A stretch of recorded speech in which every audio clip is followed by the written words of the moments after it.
ഇക്കഴിഞ്ഞ മാസം താമസ കുടിയേറ്റ നിയമലംഘനങ്ങൾക്ക് സൗദി പാസ്പോർട്ട് വിഭാഗം ചുമത്തിയത് 19,500-ലധികം പിഴകളാണ്. നിയമലംഘകരെ സഹായിക്കുന്നവർക്കെതിരെ അധികൃതർ മുന്നറിയിപ്പ് നൽകിയിട്ടുമുണ്ട്. നിയമലംഘകരെക്കുറിച്ച് റിപ്പോർട്ട് ചെയ്യണമെന്ന് പൊതുജനങ്ങളോട് ആവശ്യപ്പെട്ടിട്ടുമുണ്ട്.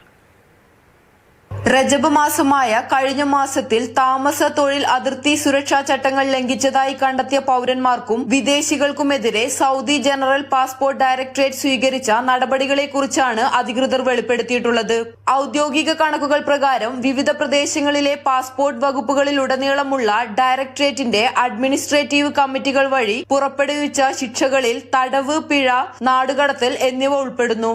താമസ തൊഴിൽ അതിർത്തി സുരക്ഷാ ചട്ടങ്ങൾ ലംഘിക്കുന്നതോടൊപ്പം നിയമലംഘകരെ കൊണ്ട് ജോലി ചെയ്യിക്കുക, അഭയം നൽകുക, സഹായിക്കുക, തൊഴിൽ, പാർപ്പിടം അല്ലെങ്കിൽ ഗതാഗതം എന്നിവ നൽകുന്നതും ശിക്ഷാർഹമാണ്. ഇത്തരക്കാരെ സഹായിക്കുന്നവർക്കെതിരെ പാസ്പോർട്ട് ഡയറക്ടറേറ്റ് പൌരന്മാർക്കും പ്രവാസികൾക്കും ബിസിനസ് ഉടമകൾക്കും മുന്നറിയിപ്പ് നൽകി. മക്ക, മദീന, റിയാദ്, കിഴക്കൻ പ്രവിശ്യ എന്നിവിടങ്ങളിലെ ഏകീകൃത അടിയന്തര ടോൾ ഫ്രീ നമ്പറായ 911 വഴിയും രാജ്യത്തിന്റെ മറ്റു പ്രദേശങ്ങളിൽ 999 എന്ന നമ്പറിലൂടെയും നിയമലംഘകരെ കുറിച്ച് വിവരം നൽകി സഹകരിക്കണമെന്ന് പൊതുജനങ്ങളോട് ആഹ്വാനം ചെയ്തു. ഇങ്ങനെ വിവരം നൽകുന്നവരെ കുറിച്ച് വെളിപ്പെടുത്തില്ലെന്നും പ്രതിഫലം നൽകുമെന്നും അധികാരികൾ അറിയിച്ചു. Mathrubhumi news, Riyadh.